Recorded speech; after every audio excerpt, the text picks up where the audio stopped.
now begin the celebration of the sacrament of baptism. In the name of the Father, and of the Son, and of the Holy Spirit, the Lord be with you. And with your spirit. My dear parents, what are you asking for this child? To grow up in faith. The sacrament of baptism. So, before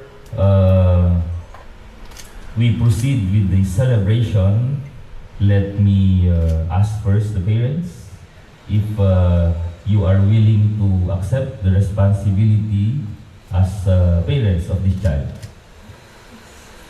Gusto ko rin pong tanungin ang ating mga ninong and ninang if sino pa ang mga ninong and ninang? Let me also ask you if you are willing to accept your responsibilities as the ninong and ninang, the second parents of this child. So in behalf of our parish, the Immaculate Conception Parish, we'd like to accept this child in our Christian community sa pamamagitan ng paglalagay ng tanda ng krus sa kanyang noo. No? This is quite symbolic because this is the first Christian blessing that we can give to this child. So I'll do first, and then the parents, and then the godparents.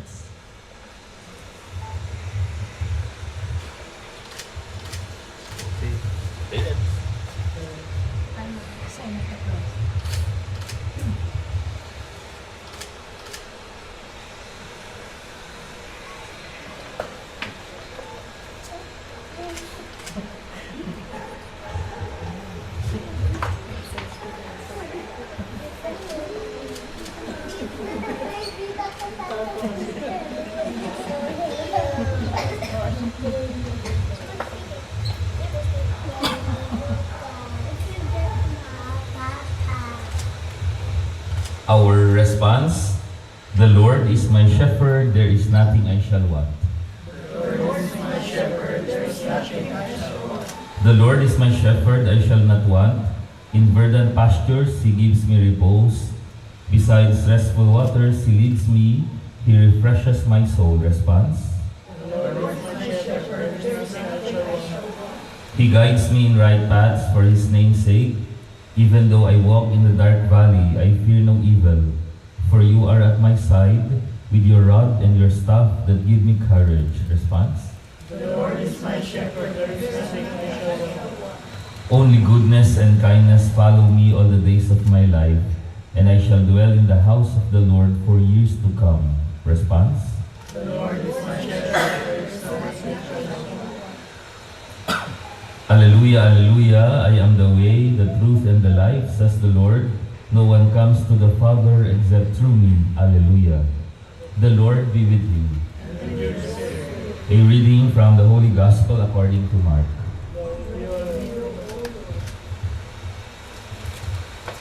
People were bringing children to Him so that He might touch them, but the disciples rebuked them. When Jesus saw this, He became indignant and said to them, "Let the children come to me. Do not prevent them, for the kingdom of God belongs to such as this. Amen, I say to you, whoever does not accept the kingdom of God like a child will not enter it." Then He embraced them and blessed them, placing His hands on them. The Gospel of the Lord. Few things.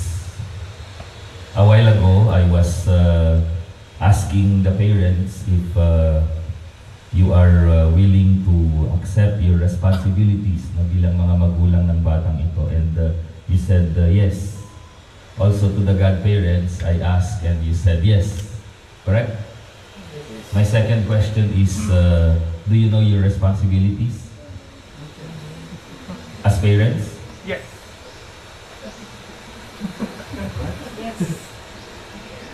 Can you name some? Quiz to before tayo mag-proceed. What are your responsibilities as parents? To nurture him. To nurture him, very good. Provide. To provide. Nurture, provide.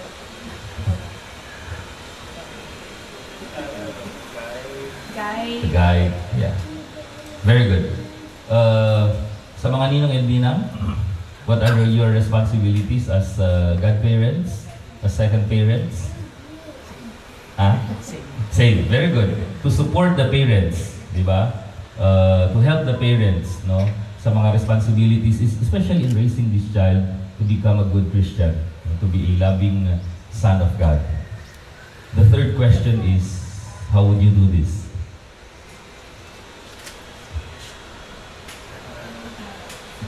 Specifically by attending Mass. Yeah, attending Mass, okay? Read the Bible to him. Reading the Bible, the Word of God, very good. Sige, godparents?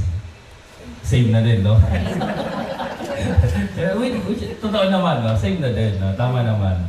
But, you are all correct, no? But I think to simplify those answers, the best way to do this is to show or to nourish the faith of this child is when we ourselves are good Christians. Okay, we always say that we cannot give what we do not have. Ibig sabihin ay we cannot nourish the faith of this child if we ourselves are not good Christians. So if for example we do not attend Mass, we do not read the Bible, we do not become good to others, we do not become kind to others, okay? Meaning these are the best ways, no? When we ourselves are good Christians, then definitely we will raise this child to become a good Christian. Kaya I always say, konsensya nyo na yan, no? Ibig sabihin ay, of course, we would want that this child will be raised as a good Christian, lalaki siyang mabuting Kristiyano, and we can only teach him if we ourselves are also good Christians. So we now continue with our celebration as we pray for this child, that he may be nourished to become a faithful and a good son of the Father. As we say, Lord, hear our prayer. By the mystery of your death and resurrection, bathe this child in light, give him new life of baptism, and welcome him into your holy church, we pray. Through baptism and confirmation, make this child your faithful follower and witness to your gospel, we pray. Make the lives of his parents and godparents examples of faith to inspire this child, we pray. Keep your families always in your love, we pray. Renew the grace of our baptism in each one of us, we pray. Almighty and ever-living God, you sent your only Son into the world to cast out the power of Satan, the spirit of evil, to rescue man from the kingdom of darkness and bring him into the splendor of your kingdom of light. We pray for this child. Set him free from original sin. Make him temple of your glory, and send your Holy Spirit to dwell within him. We ask this through Christ our Lord. May you have the strength in the power of Christ our Savior, who lives and reigns forever and ever.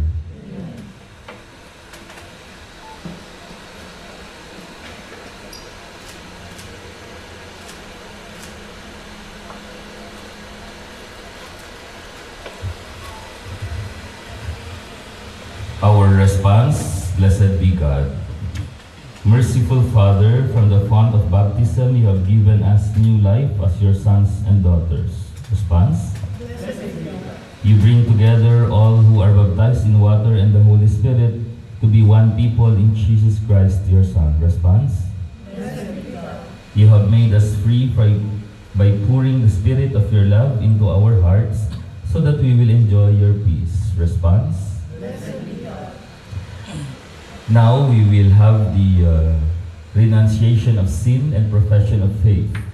When you were baptized, it's your parents and grandparents who answered in behalf of you. Ngayon po ay kayo naman ang sasagot in behalf sa batang ito. And at the same time, this is an opportunity for us to renew the vows of our baptism.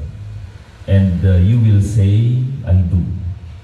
My dear parents and godparents, do you reject sin so as to live in the freedom of God's children? Do you reject the glamour of evil and refuse to be mastered by sin? Do you reject Satan, father of sin and prince of darkness? Do you believe in God, the Father Almighty, creator of heaven and earth? I do. Do you believe in Jesus Christ, His only Son, our Lord, who was born of the Virgin Mary, was crucified, died, and was buried, rose from the dead, and is now seated at the right hand of the Father? Do you believe in the Holy Spirit, the Holy Catholic Church, the communion of saints, the forgiveness of sins, the resurrection of the body, and life everlasting? This is our faith. This is the faith of the Church. We are proud to profess it in Jesus Christ, our Lord. Amen. Is it your will that this child should be baptized in our church and in our faith? Yes? Alright, so we'll baptize.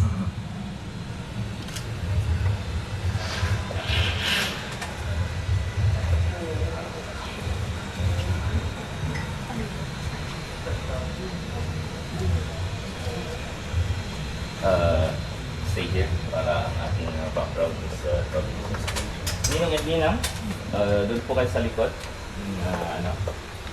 Yung ba? Lucas Calvi. Lucas Calvi. Sige, hawak kayo sa paa, sa kamay ng bata. Sige. Alright, sige. Lucas Calvin, I baptize you in the name of the Father, and of the Son, and of the Holy Spirit. Amen. Yay! Very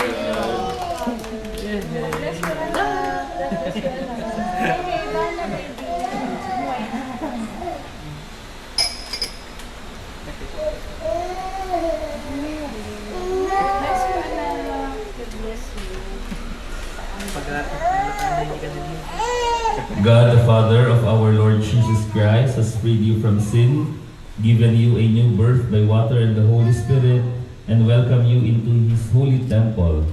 He now anoints you with the chrism of salvation. As Christ was anointed priest, prophet, and king, so may you live always as member of His body, sharing everlasting life. Through Christ our Lord. Amen.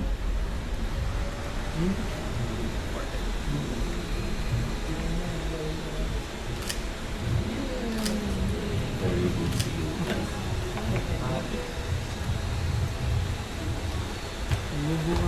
Lain.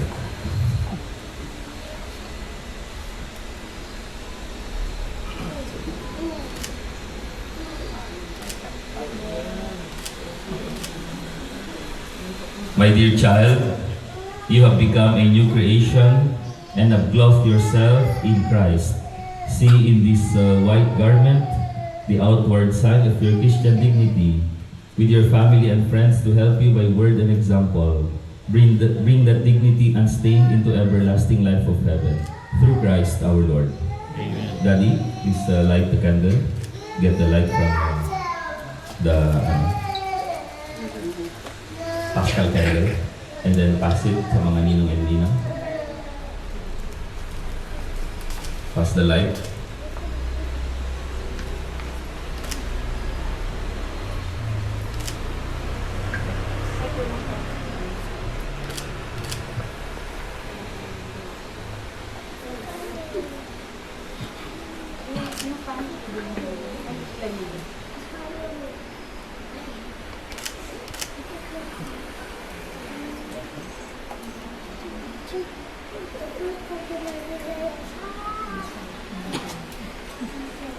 Please raise your candles. My dear friends, receive the light of Christ.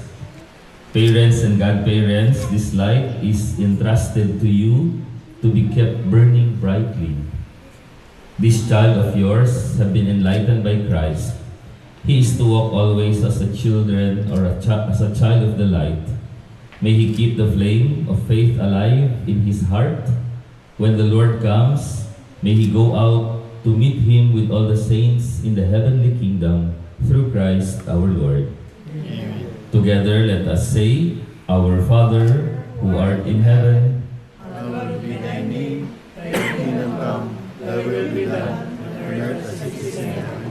Give us this day our daily bread, and forgive us our trespasses, as we forgive those who trespass against us, and lead us not into temptation, but deliver us from evil. Amen. Let us pray. May God, the source of life and love, who fills the hearts of mothers with love for their children, bless the mother of this newly baptized child. As she thanked God for a safe delivery, may she find joy in the love, growth, and holiness of her child. Amen. Amen.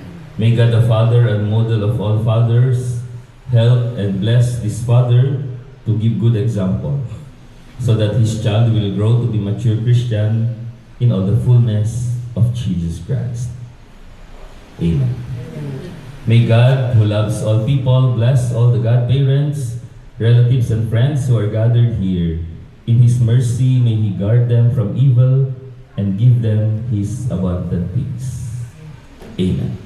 And the Lord be with you. And with your spirit. And may Almighty God bless you, the Father, the Son, and the Holy Spirit. Amen. Our celebration has been offered. Let us go in the peace and love of Christ. Thanks be to God. Palakpakan natin. Bukas.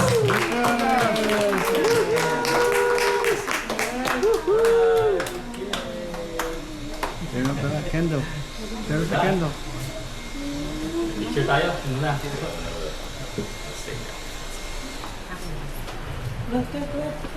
Parents first, tapos hindi na. Ay, sorry. And, hi! Alright. Ito na lang po. Okay, ready? 1, 2, 3. One more. Can I bring you back?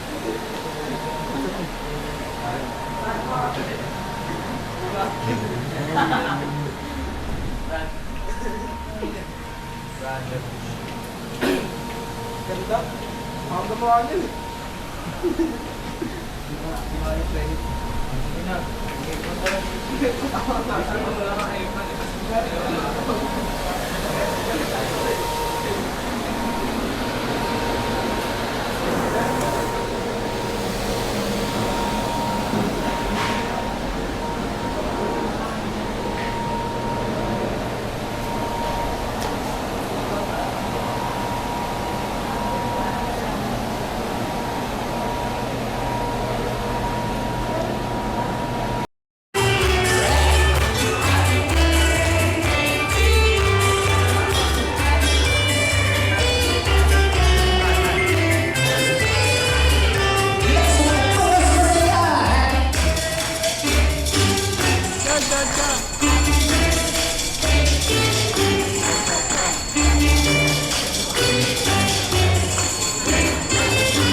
Yes, palakpakan naman natin guys. Lucas, our birthday boy. And since, alam niyo naman tayo mga Filipino guys, no? Since nagpantakan na natin ang birthday song, yung ating birthday boy, syempre, alam niyo naman tayo mga Filipino, we always put God first, right? So syempre, let's open up our program with a prayer. So let's call on Ate Riley for the prayer. Nasaan po si Ate Riley? Yan, si Ate Riley. Here. So I think so we're gonna much better if we are all standing. So let's stand up for the prayer. Okay, lahat pati kids, come on guys. Come on, stand up, stand up. Yes.